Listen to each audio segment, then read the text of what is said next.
अच्छा, अस्सलाम वालेकुम एवरीवन। आवाज़ आ रही है भी मेरी आप लोगों को?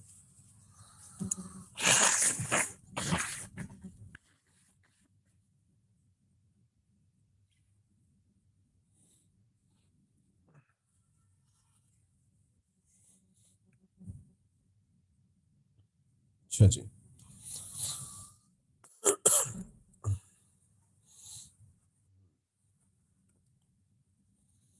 अच्छा भाई, प्रीवियस क्लास के अंदर हम लोगों ने थर्मोडायनेमिक्स जो है वो उसको कवर अप किया था। पूरा चैप्टर हमारा कवर अप हो गया था थर्मोडायनेमिक्स का।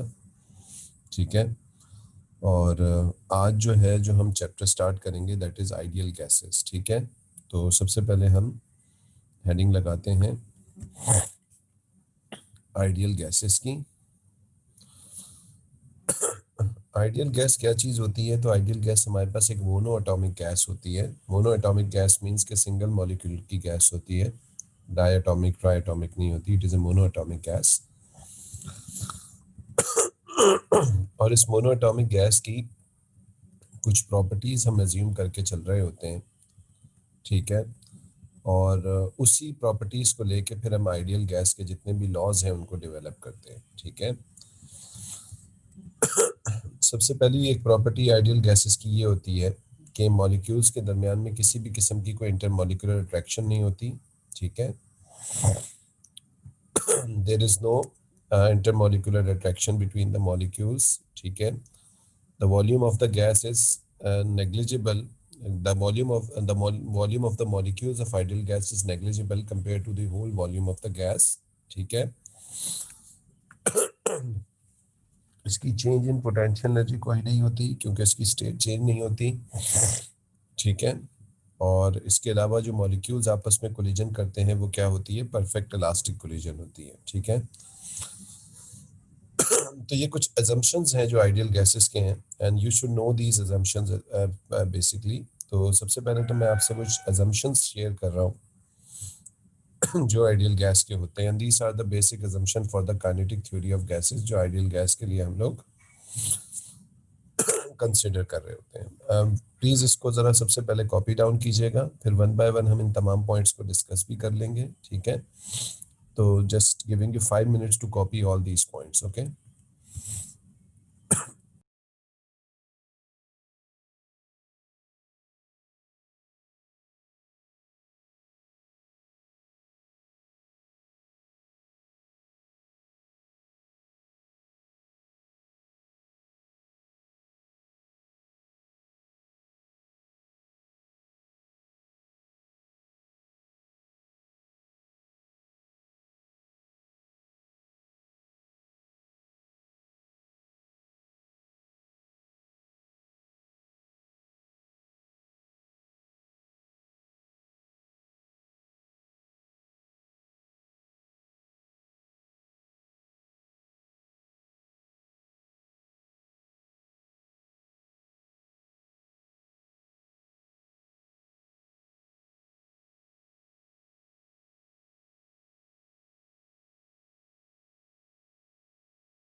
जी बच्चों, ये कॉपी हो गई सारे पॉइंट्स?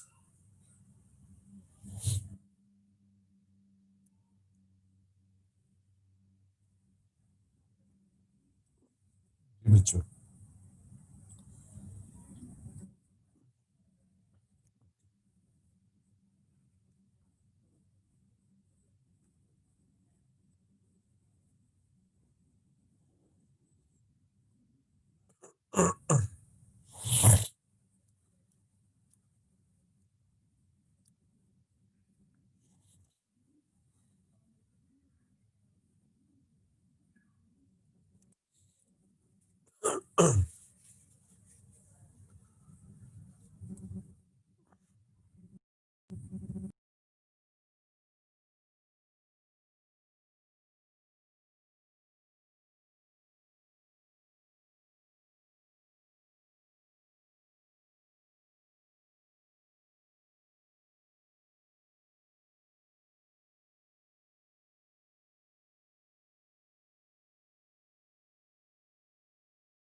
अच्छा जी, तो वन बाय वन इन तमाम पॉइंट्स को डिस्कस कर लेते हैं। सबसे पहला पॉइंट तो ये कह रहा है the volume of the molecules of the gas is negligible compared with the volume of the gas और वेसल। यानी हम एक मॉलिक्यूल का जो वॉल्यूम है अगर उसको कंपेयर करें पूरी गैस के वॉल्यूम के साथ या कंटेनर के वॉल्यूम के साथ तो वो ऑलमोस्ट नेग्लिजिबल है। ठीक है। सेकंड पॉइंट ऑब्वियसली आपके पास क्या है कि गैस पार्टिकल्स हमेशा randomly according to Brownian motion randomly zigzag motion के अंदर मूव करते रहते हैं। ठीक है, that is actually Brownian motion. Third part में कह रहा है कि molecules exert no force each other, यानी मॉलिक्यूल्स में इंटरमॉलिक्यूलर अट्रैक्शन बिल्कुल नेग्लिजिबल होती है। सिर्फ ये एक दूसरे के ऊपर का फोर्स एक्सर्ट करते हैं जब कोलिजन होती है। कोलिजन होती है तो आपके पास एक्शन रिएक्शन का फोर्स लगता है जो कि इक्वल एंड अपोजिट होता है। मॉलिक्यूल्स के दरमियान में किसी किस्म की कोई इंटरमॉलिक्यूलर अट्रैक्शन नहीं होती। इसी वजह से हम ये कंसिडर करते हैं कि इनकी पोटेंशियल एनर्जी या चेंज इन पोटेंशियल एनर्जी में किसी किस्म का कोई चेंज नहीं आता, वो जीरो होती है। ठीक है, क्योंकि पोटेंशियल एनर्जी किसी भी सिस्टम में तब स्टोर होती है जब किसी कंजर्वेटिव फोर्स के अगेंस्ट वर्क किया जाए। लेकिन यहाँ पे किसी किस्म की कोई इंटरमॉलिक्यूलर अट्रैक्शन ही नहीं है, तो अगर हम वर्क कर भी रहे होंगे तो वो किसी कंजर्वेटिव फोर्स के अगेंस्ट नहीं हो रहा होगा, इसलिए उसकी पोटेंशियल एनर्जी चेंज नहीं हो रही होगी। तो there is no change in potential energy. Molecules के दरमियान में और आपके पास जो वॉल्स ऑफ द कंटेनर है उसके दरमियान में जो कोलिजन होती है दैट इज परफेक्ट इलास्टिक, यानी kinetic energy of the system हमेशा क्या रहेगी, कांस्टेंट रहेगी इनकी मोशन के बावजूद। यानी मॉलिक्यूल्स की मोशन की वजह से सिस्टम की एवरेज काइनेटिक एनर्जी के ऊपर किसी किस्म का कोई चेंज नहीं आएगा। ठीक है, यानी उसका टेम्परेचर चेंज नहीं होगा। कोलिजन का जो टाइम होता है दो मॉलिक्यूल्स का वो ऑलमोस्ट नेग्लिजिबल होता है compare to the time of the two successful collisions. मतलब ये है कि एक पार्टिकल एक कंटेनर की वॉल से टकराया तो टकराने का टाइम बहुत ही छोटा होता है एज कंपेयर कि वो उसी वॉल ऑफ द कंटेनर से दोबारा टकराया। ठीक है जी। और बाय द वे इसीलिए हम जो नॉर्मली कोलिजन का टाइम लेंगे, अगर हम नेग्लिजिबल ले रहे हैं, कोलिजन का टाइम जीरो हो जाएगा तो इसका मतलब है फोर्स इन्फिनिटी लगेगी। तो इसी चीज को कंपेयर करते हुए हम लोग एवरेज फोर्स निकालने के लिए हम क्या करेंगे, हम time between the two successful collisions को लिया करेंगे। ये भी मैं एक्सप्लेन करूंगा जब हम एक डेरिवेशन करेंगे। सिक्स पॉइंट में कह रहा है molecules are moving all with the speed range from zero to infinity. सबकी स्पीड जीरो भी हो सकती है, इन्फिनिटी भी हो सकती है। इसका मतलब है सबकी स्पीड सेम नहीं है, ये बड़ा इंपॉर्टेंट पॉइंट है। सबकी डिफरेंट स्पीड होती है। There mean kinetic energy is directly proportional to the absolute temperature of the gas.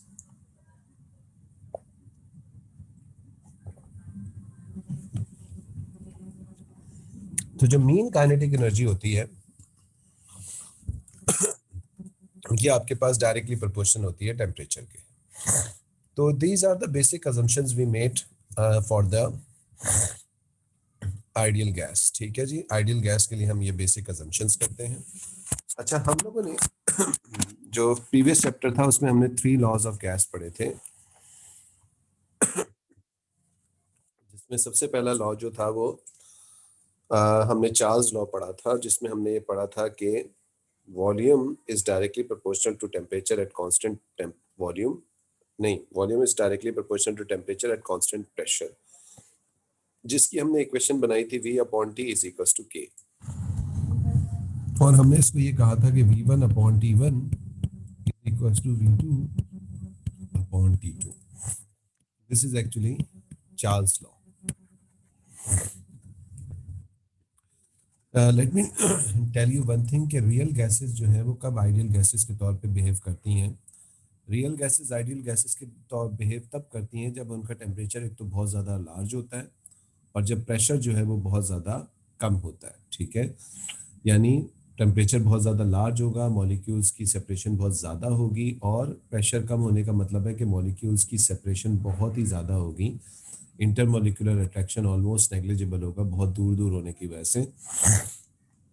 तब हमारी रियल गैसेस भी जो है वो आइडियल गैस के तौर पे बिहेव कर सकती हैं. इसी तरीके से हम लोगों ने प्रेशर लॉ पढ़ा था, pressure is directly proportional to temperature when constant volume, यानी इसकी हमने रिलेशन बनाई थी P/T is equals to K, और इस इक्वेशन को भी हमने कहा था P1/T1 is equals to P2/T2, क्योंकि गैस कांस्टेंट ही रहेगा. This is actually pressure law. ठीक है, इसी तरीके से थर्ड इक्वेशन हमने करी थी बॉयल्स लॉ की, that is volume of a given mass gas in inversely proportional to pressure at constant temperature. यानी यहाँ इक्वेशन बनी थी Vp is equals to K, और इसकी इक्वेशन बनी थी V1P1 is equals to V2P2, that was Boyle's law. ठीक है जी, इसका मतलब ये है कि अकॉर्डिंग टू दैट थ्योरी हम ये कंसिडर कर सकते हैं कि किसी भी वक्त वॉल्यूम, प्रेशर और टेम्परेचर, इस सब का जो प्रोडक्ट है ये इनिशियल प्रोडक्ट हमेशा फाइनल प्रोडक्ट के बराबर होगा. ठीक है, sorry this should be V2, P2 and T2. कि आपके पास जो भी आपके पास एक गैस है, आइडियल गैस है, उसका जो भी हमारे पास वॉल्यूम, प्रेशर और टेम्परेचर है, उस एब्सोल्यूट पॉइंट पे अगर हम उसको सॉल्व करें, उसका प्रोडक्ट निकालें, तो वो इनिशियल प्रोडक्ट हमेशा फाइनल प्रोडक्ट के इक्वल आएगा. That is actually the theory of ideal gas. इसका मतलब है कि इसके दरमियान में हम ये कह सकते हैं कि V/P/T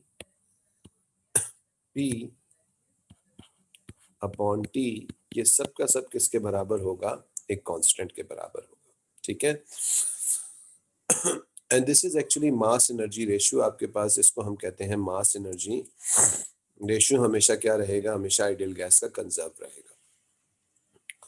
अच्छा जी, अब अगर हम कंसीडर करें 1 मोल ऑफ आइडियल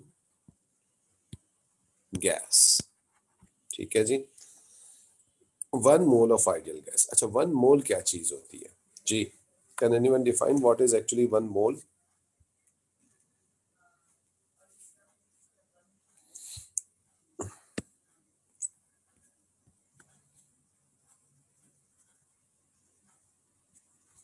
जी बच्चों, व्हाट इज मोल?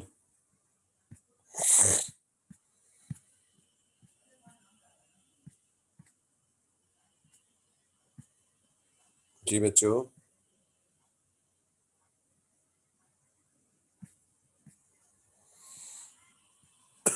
1 मोल कैसे डिफाइन करेंगे आप लोग?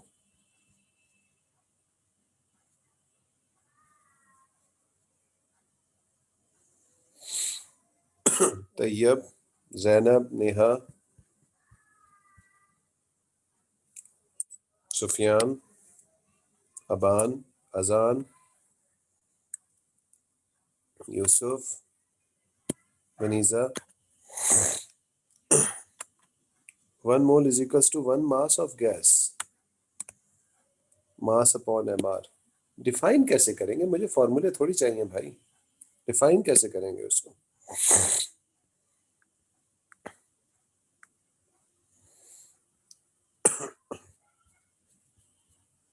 जी,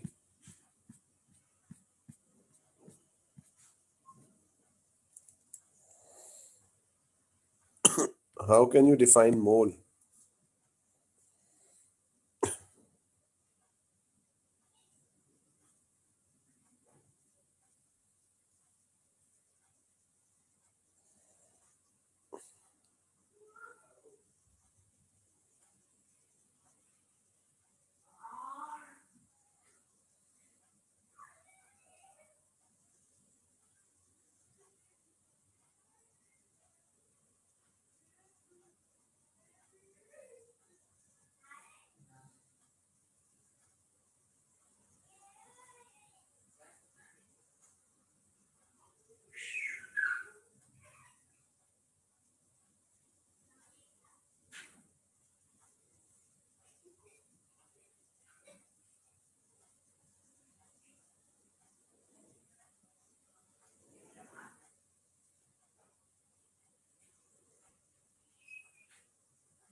amount of substance, 1 mole of a substance that contains as much particles as 12 grams of carbon 14। बिल्कुल सही है, ठीक है, बिल्कुल सही है जैनब, एक्सीलेंट भी जी। 1 मोल को हम कैसे डिफाइन करेंगे? ठीक है, डिफाइन कीजिए मोल को।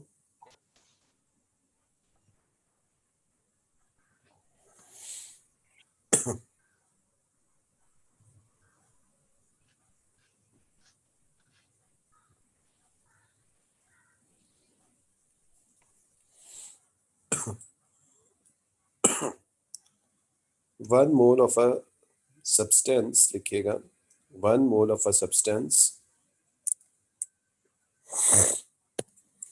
1 mole of a substance contains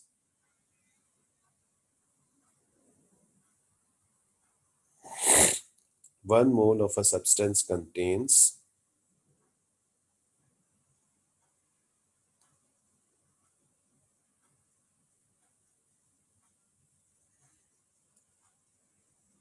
the equal number of particles.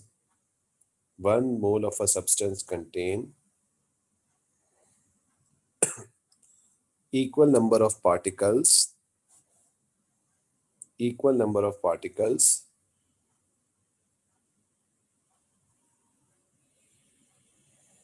1 mole of a substance contains equal number of particles as contained by as contained by as contained by 12 grams of 12 grams of carbon 14 atoms। ठीक है, 12 grams of carbon 14 atoms। तो बड़ी simple language में अगर हम 12 grams of carbon 14 atoms को लें, ठीक है, ठीक है, 12 ग्राम्स ऑफ कार्बन 14 हमने लिया कर, उसमें बहुत सारे एटम्स होंगे, तो जितने भी पार्टिकल्स उस 12 ग्राम में कार्बन 14 के कार्बन 12 के, सॉरी कार्बन 14 अगर मैंने बोला तो सॉरी, इसको करेक्ट कर लीजिएगा, कार्बन 12 का 12 ग्राम्स ऑफ कार्बन 12 के अंदर 14 अगर मैंने बोल दिया, फिर से मैं बोल रहा हूँ, उसको करेक्ट कर लीजिएगा। 12 ग्राम्स अगर हम लें कार्बन 12 का, carbon 12 is an isotope of carbon, उसमें जितने नंबर ऑफ पार्टिकल्स हैं वो जितने भी नंबर ऑफ पार्टिकल्स हैं वो बराबर होते हैं 1 मोल के। ठीक है जी। और एक्चुअली में एवोगैड्रो ये कहता है कि अगर हम 12 ग्राम कार्बन 12 का लें तो 12 ग्राम ऑफ कार्बन 12 कंटेन करता है 6.02 into the 10 to the power 23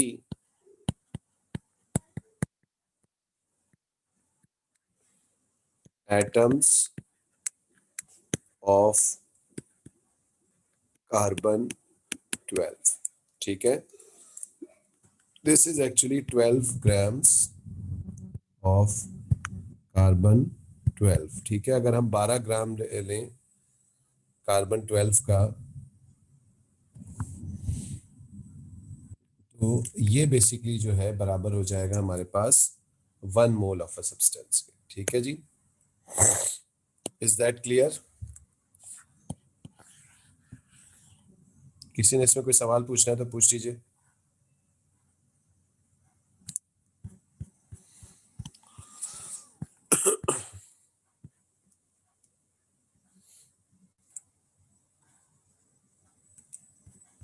any questions anyone? अच्छा जी, ये बताइए एवोगैड्रो नंबर को आप कैसे डिफाइन करेंगे? Define Avogadro number. What is Avogadro number?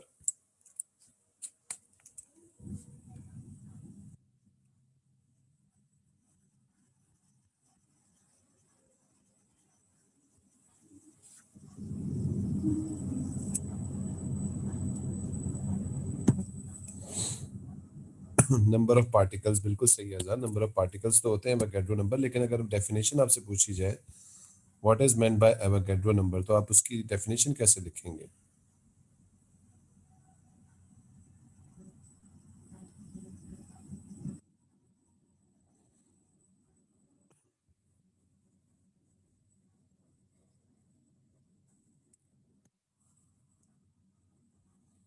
Ji, according to Avogadro, बिल्कुल सही है वनीजा।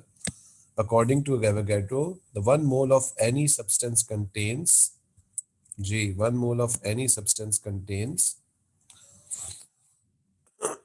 6.02 into 10 to the power 23 particles. ठीक है, ये आपके पास एवोगैड्रो कहता है। ठीक है, एवोगैड्रो हमें ये बता रहा है कि अगर हम किसी भी सब्सटेंस का 1 मोल लें तो उसके 1 मोल में जितने भी कितने नंबर ऑफ पार्टिकल्स होंगे, 6.02 इंटू 10 टू द पावर 23 आपके पास जो है वो पार्टिकल्स उसके अंदर मौजूद होंगे। ठीक है जी।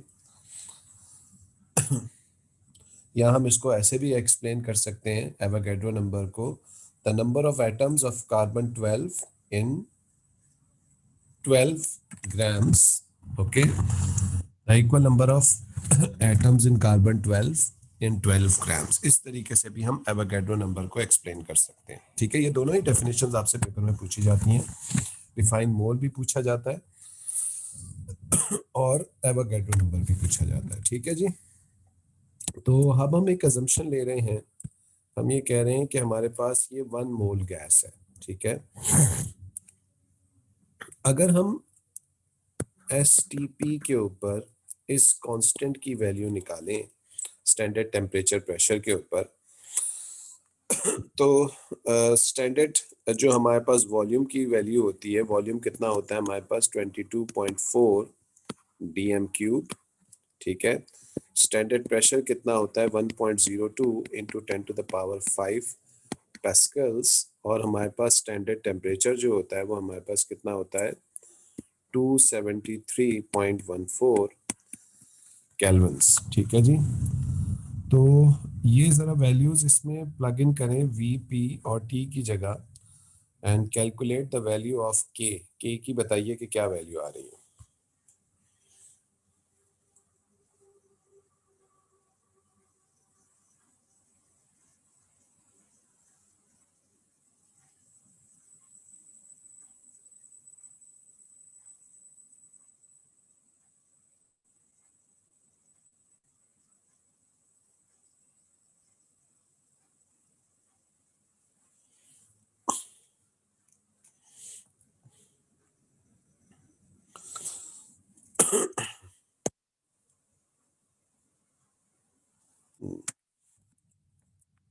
अच्छा, वनीजा आपने डीएम क्यूब को कन्वर्ट किया था मीटर क्यूब के अंदर?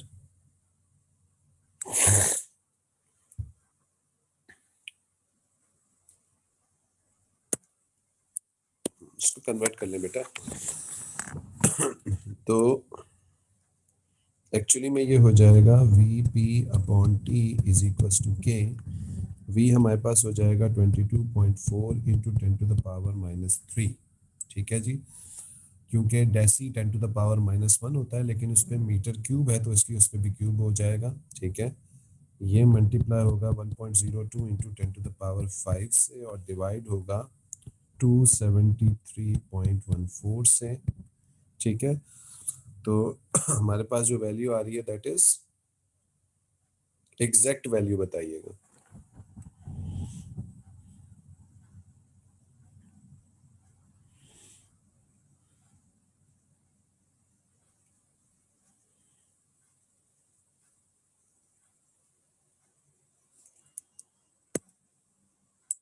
जी, which is approximately 8.36, या इसमें कुछ सिग्निफिकेंट फिगर्स का प्रॉब्लम होता है, ये प्रेशर की वैल्यू और भी सिग्निफिकेंट फिगर्स तक जाती है, तो एक्चुअल में ये वैल्यू कितनी आती है 8.31। ठीक है जी, which is actually known as molar gas constant. ठीक है जी, ये आपके पास क्या होता है मोलर गैस कांस्टेंट, और ये कितने किसके लिए होता है 1 मोल के लिए होता है। ठीक है, यानी ये 8.31 ये हमारा क्या हो गया R, which is known as molar gas constant. यानी हम ये इसको इस तरीके से कंसीडर करते हैं, let me write it for you, for 1 mole of ideal gas PV upon T is equals to R। ठीक है जी, ये 1 मोल के लिए, ठीक है।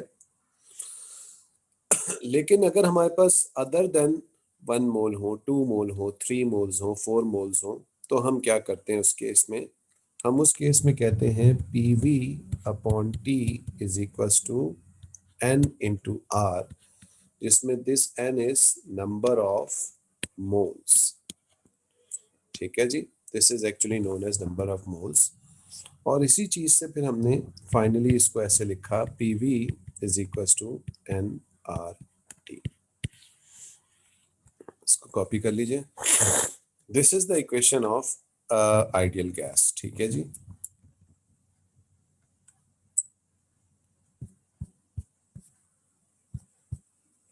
एनी क्वेश्चंस प्लीज आस्क, किसी को कोई सवाल पूछना है तो पूछ लीजिए।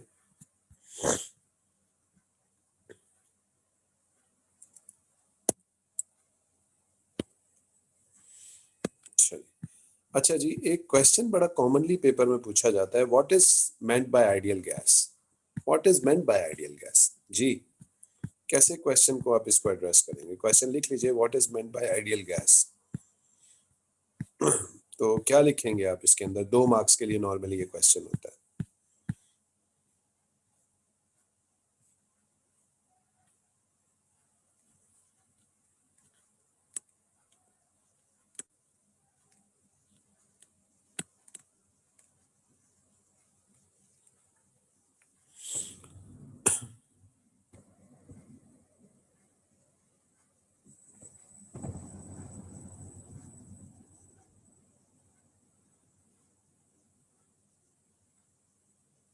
जी बच्चों, what is meant by ideal gas?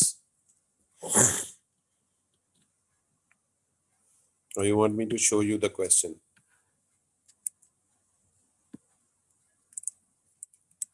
जी,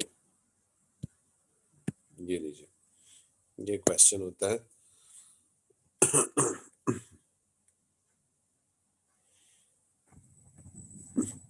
बिल्कुल सही है विनीता, इसको ऐसे भी डिफाइन कर सकते हैं, हम ये कह सकते हैं, for a gas which has product of pressure, temperature and volume is equals to a constant K. या तो हम ये कह सकते हैं, for a gas at any point the product of pressure, temperature and volume is equals to K, यानी वो हमेशा प्रोडक्ट जो है वो कभी भी चेंज नहीं होगा, वो हमेशा के बराबर आएगा। और we can say that the pressure, the gas which follows PV is equals to NRT, ठीक है जी। तो गैस जो कि PV is equals to NRT को फॉलो करती है, ठीक है। इसमें एक छोटी सी चीज आपको और ऐड करनी पड़ेगी, where T is a thermodynamic temperature. ये पॉइंट आपको लाजमी ऐड करना पड़ेगा दूसरे मार्क्स के लिए इसको। Where T is a thermodynamic temperature, या आप इसको अगर लिखना चाहते हैं कि where T is major in kelvins, ठीक है जी। तो ये दोनों पॉइंट्स लिखने यहाँ पे जरूरी होंगे। या तो आप ये लिखेंगे कि where temperature is a thermodynamic temperature, या आप इसको ऐसे मेंशन करेंगे, वेयर आपके पास जो है ये T है that is major in kelvins, ठीक है जी। For a gas at any point the product of pressure, temperature and volume is constant, ठीक है। और the gas which follows the equation PV is equals to NRT, ठीक है। ये पहला पॉइंट हो जाएगा। दूसरा point, where the temperature is major in thermodynamic scale, या टेम्परेचर इज थर्मोडायनेमिक टेम्परेचर।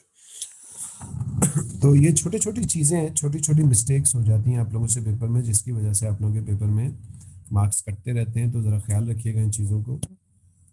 अच्छा जी, अभी तक जो पढ़ा है इसमें किसी ने कोई सवाल पूछना है, और shall we move forward?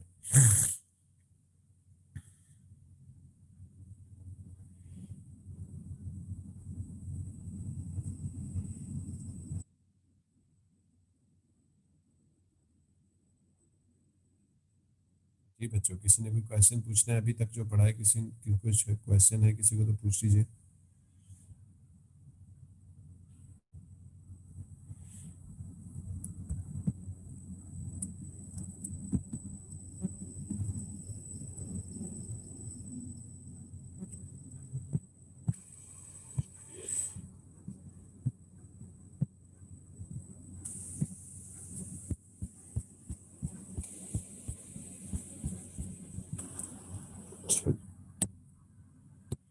So let's move further. मुझे एक बात बताइए, जब हम किसी गैस को या आइडियल गैस को एक कंटेनर में रखते हैं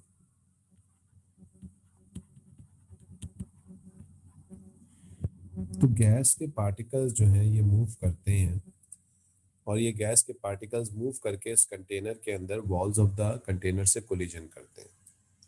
कोलिजन करते हैं यानी फोर्स पर यूनिट एरिया इस पे अप्लाई करते हैं। तो ये गैस के पार्टिकल्स जब इस कंटेनर की वॉल्स से कोलिजन करते हैं तो एक्चुअली उस कंटेनर की वॉल्स के ऊपर क्या एग्जर्ट करते होंगे? प्रेशर एग्जर्ट करते होंगे। एम आई राइट?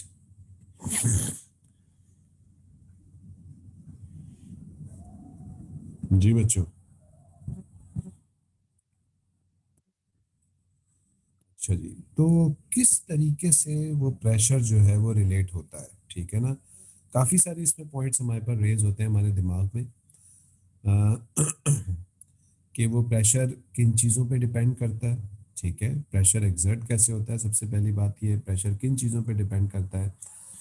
मॉलिक्यूल्स क्या सिर्फ एक डायमेंशन में चल रहे होते हैं या मॉलिक्यूल्स थ्री डायमेंशंस के अंदर चल रहे होते हैं? ये काफ़ी सारे पॉइंट्स जो हैं ये हमारे दिमागों में उठते हैं, और उसके लिए हम एक छोटी सी डेरिवेशन करेंगे, और वो डेरिवेशन है relation between the pressure and the speed of gas molecules. ठीक है जी, तो हम बेसिकली प्रेशर का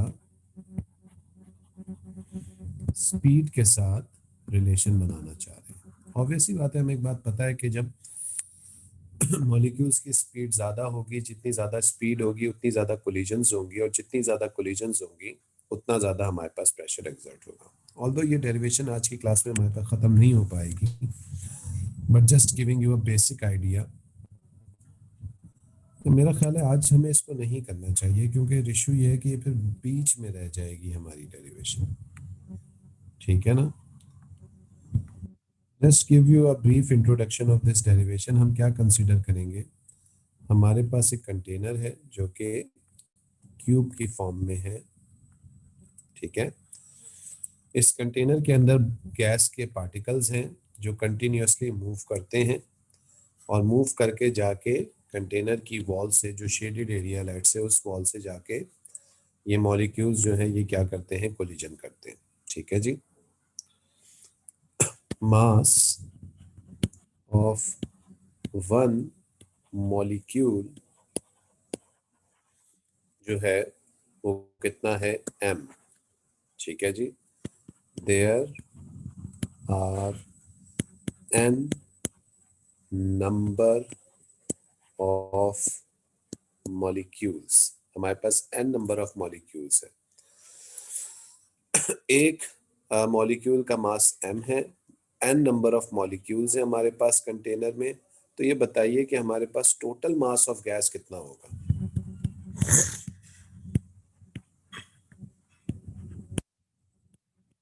जी, what will be the total mass of the gas? Very good, n into m। By the way जरा ख्याल रखना विनीसा, कैपिटल N है, स्मॉल n नहीं है। ठीक है, कैपिटल N है, that is the number of molecules. ठीक है, n नंबर ऑफ मॉलिक्यूल्स के लिए यूज किया जाता है, और Na ये किसके लिए यूज किया जाता है? एवोगाड्रो नंबर के लिए यूज किया जाता है। ठीक है, जरा ख्याल रखिएगा इन चीजों का। और स्मॉल n जो है वो किसके लिए? नंबर ऑफ मोल्स के लिए सिंबल यूज किया जाता है। एन एवोगाड्रो नंबर है। एन नंबर ऑफ मॉलिक्यूल्स बहुत सारे हो सकते हैं, और स्मॉल एन जो है वो नंबर ऑफ मोल्स के लिए किया जा सकता है। अच्छा, एक दो और बातें भी बताइएगा मुझे। It is a cube. ये क्यूब है जिसकी लेंथ, ब्रेथ और हाइट, ये सारी साइड्स किसके बराबर है? एल के। तो वॉल्यूम ऑफ कंटेनर किसके बराबर है? V is equals to L multiply by L multiply by L which is equals to L cube.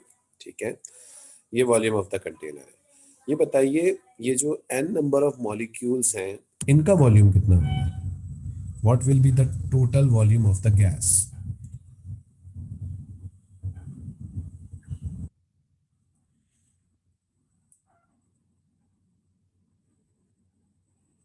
what will be the total volume of the gas? जी बच्चों,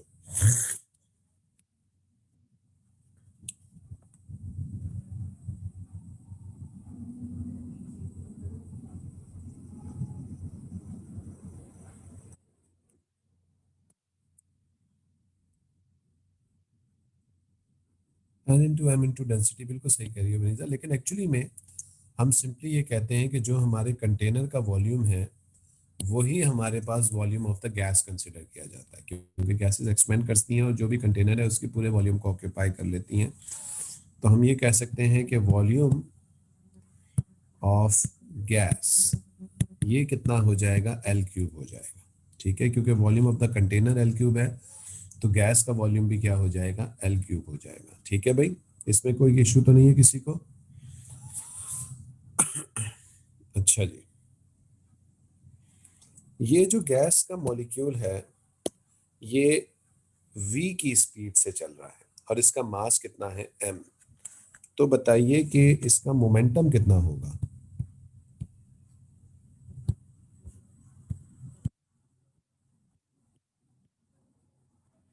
इसका मोमेंटम p किसके बराबर होगा, m into we के। ठीक है जी, m into we के बराबर होगा। अच्छा, ये जाके कंटेनर की वॉल से टकराया और टकरा के रिबाउंड हुआ। ठीक है ना, इसका अपना वॉल्यूम हम नेग्लिजिबल कंसीडर करेंगे, है ना, क्योंकि gas compare to the molecule का वॉल्यूम उसकी गैस के टोटल वॉल्यूम के मुकाबले में नेग्लिजिबल होता है। ठीक है। अच्छा, ये जाके वॉल ऑफ द कंटेनर से टकराया और इसने कोलिजन की। ऑब्वियसली कौन सी कोलिजन की होगी, इलास्टिक कोलिजन की होगी। अगर जाता ये mv से है तो आता भी mv से होगा, है ना। तो बताइए चेंज इन मोमेंटम कितना होगा, व्हाट इज डेल्टा पी?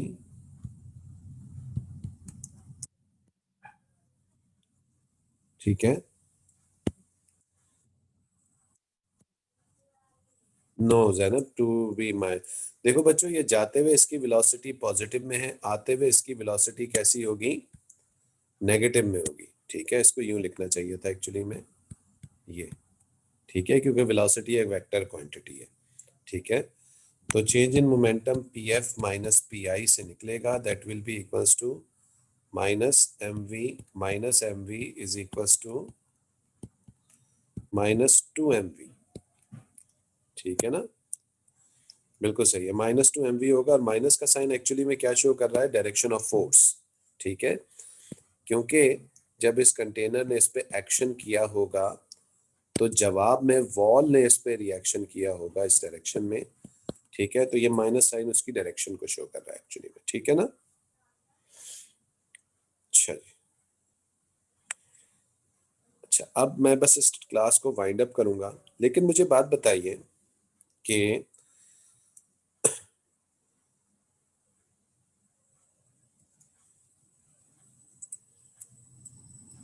दो सक्सेसफुल कोलिजन्स करने के लिए सेम साइड पे, लेट से ये जो शेडेड एरिया है इस साइड पे कोलिजन करनी है, दो सक्सेसफुल कोलिजन्स, पहली कोलिजन के बाद दूसरी कोलिजन इसी मॉलिक्यूल को इसी साइड पे करने के लिए कितना डिस्टेंस ट्रेवल करना पड़ेगा?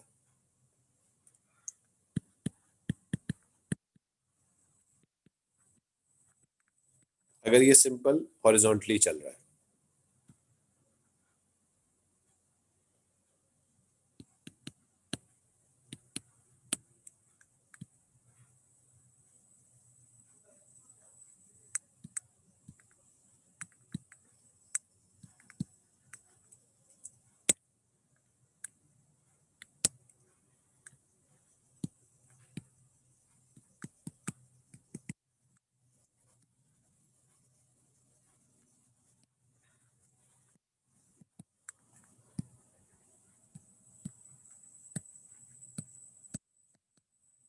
जी बच्चों, distance travel by molecule, by molecule होना चाहिए, by molecule into successful collision on same side of the wall of container.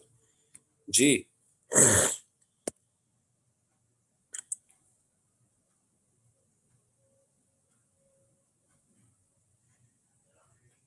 देखिए बच्चों, पहले इसने कोलिजन की, कोलिजन करने के बाद ये यूं चलता चलता चलता चलता गया होगा मॉलिक्यूल इस साइड पे, ये जो रेड शेडेड एरिया इससे जाके टकराया होगा। टकराने के बाद रेड शेडेड एरिया से टकराने के लिए उसने कितना डिस्टेंस ट्रेवल किया होगा, एल का।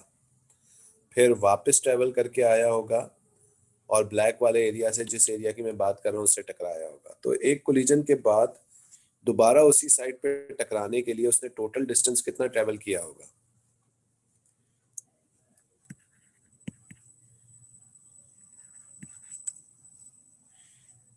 2L का ट्रेवल किया होगा ना।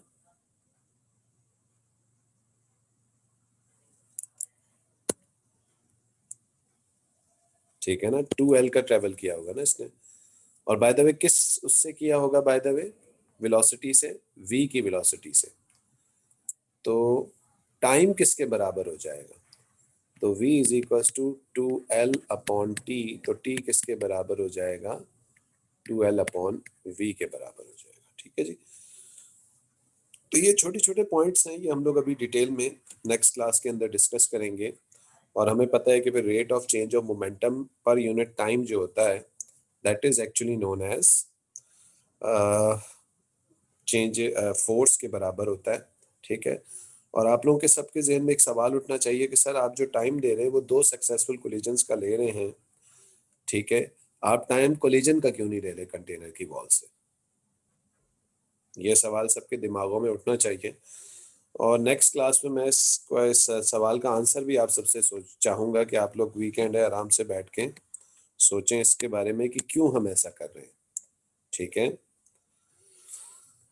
किसी ने कोई क्वेश्चन पूछना है अभी तक की क्लास के अंदर। इस डेरिवेशन को अब हम नेक्स्ट क्लास में कंटिन्यू करेंगे। This is a very long derivation.